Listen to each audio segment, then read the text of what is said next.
the world's largest Buc-ee's convenience store, using meat to buy a motel room, and hey, can you pass me a piece of crocodile? Hey, I'm Greg Ott, and we've got 3 weird and meaty news stories coming your way right now on your daily news refresh. Before we chow down, give us a like and a hot subscribe to tell the algorithm you want more stuff like this in your feed. Thanks. So let's begin with some gassy beef. Fresh chop brisket on the board!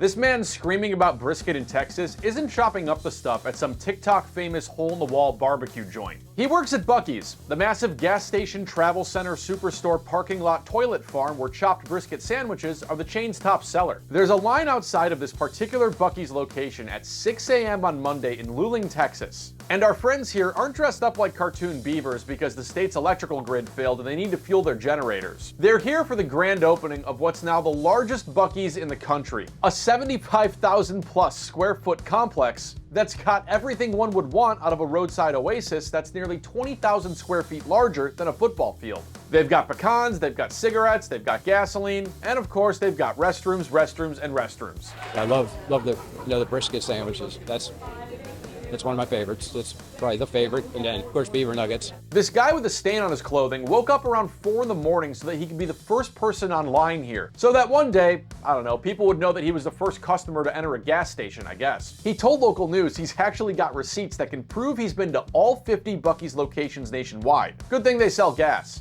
And he's someone who inadvertently became something of a Buc-ee's superfan, as if the shirt didn't already give it away. Which, by the way, he can buy a clean one here. So I'm seeing all these signs for a place called Buc-ee's. I'm thinking, oh great, just a tourist trap place.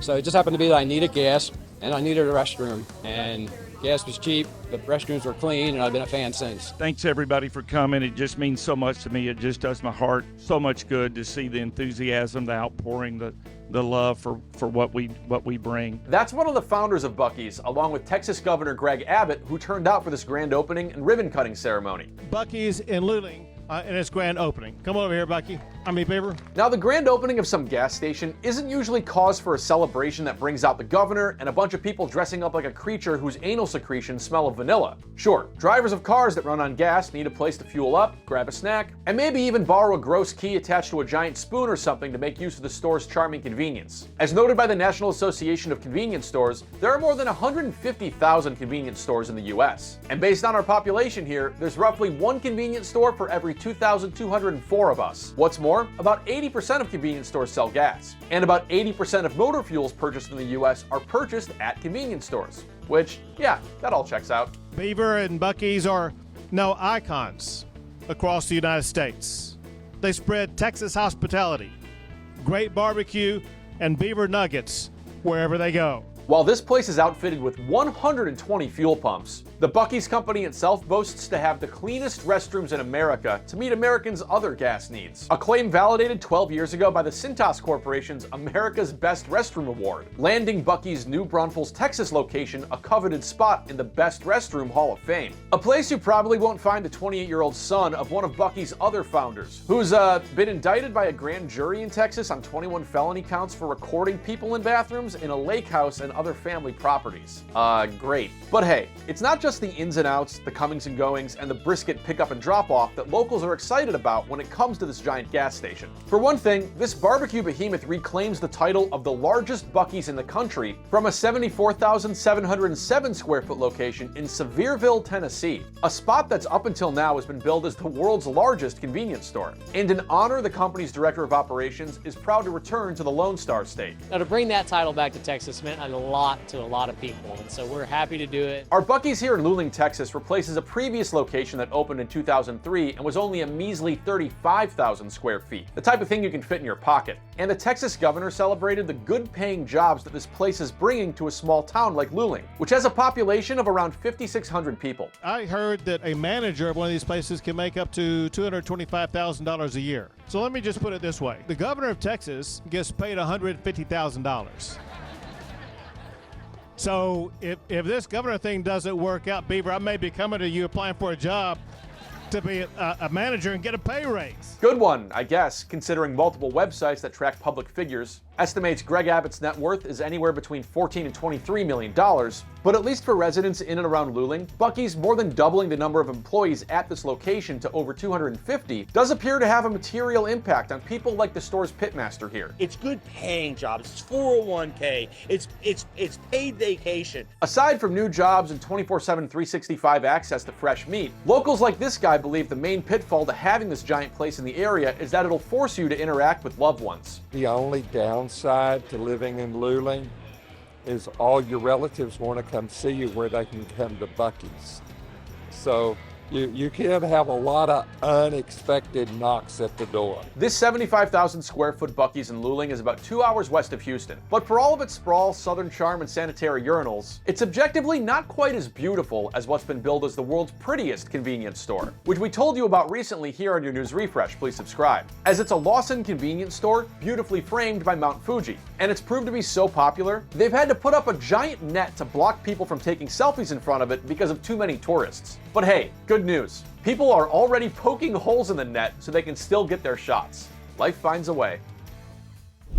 3 years ago, the night clerk was accepting ground beef as payment for a room. So that captain is with the Omaha, Nebraska Police Department, and he's talking about this Motel 6. At its first Santa Barbara location in 1962, Motel 6 famously charged just $6 a night for a room. But paying for a motel room these days in ground beef, whether it's a $5 roll from Walmart or $150 worth of Japanese Wagyu, is indeed a bit out of the ordinary, let alone something that might not help you accrue points. Locals in Omaha have long been concerned with crime, safety, and quality of life issues stemming from this meaty motel. And that cop claims officers are dispatched to these beefy bedrooms so frequently, the PD is now in direct contact with the Motel 6 Corporation. We've been working with their corporate headquarters because their corporate headquarters, at last conversation we had, that location does not meet their industry branding standards. But to do something about this franchise, the city councilman claims individuals have to file specific complaints of code violations they see before the city can take action. And then I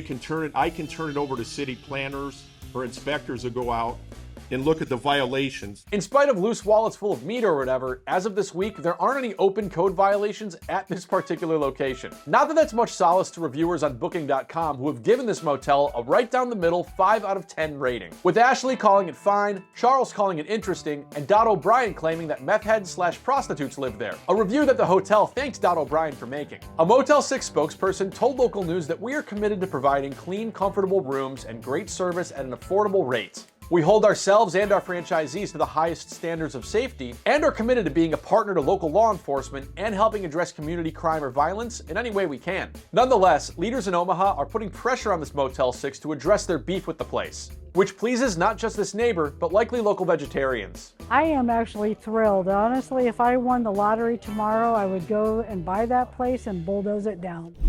Alligators and crocodiles aren't the same creatures, but they certainly cause similar problems, as their interactions with humans can be somewhat less than comfortable. Here in the States, Americans take on loose and nuisance gators by doing everything from wrestling them in the streets of Florida to naming them after Dolly Parton when they're missing half a jaw. And over in Australia, home to the late great crocodile hunter himself, one town recently took a very different approach to a problematic crocodile terrorizing locals. They ate it. These photos are out of the remote town of Buc-ee, Australia in the country's Northern Territory, where, as they note on their Instagram page filtered through my accent, would you look at that salty? Salty, of course, is the nickname for a saltwater croc, though perhaps in this case it's also the suggestion of a seasoning, because as noted by this media release from Wednesday, after this creature was shot and killed, the community prepared it for a feast in the traditional manner. Now all these officials didn't just target this croc to add some variety to their dinner routine. They say this nearly 12-foot-long crocodile that they shot and killed had been stalking and lunging out of the water at children and adults, and had eaten multiple dogs. Well, it's safe to say this thing certainly got a taste of its own medicine. That medicine being crocodile tail soup, part of a huge meal that left behind few full bellies, says a policeman who talked to Australian News. The Northern Territory government notes that salties will eat almost anything they can overpower, and it's believed there are more than 100,000 of these things in the top end. Wildlife rangers capture more than 250 of these creatures a year, which they say either get transferred to crocodile farms or get destroyed.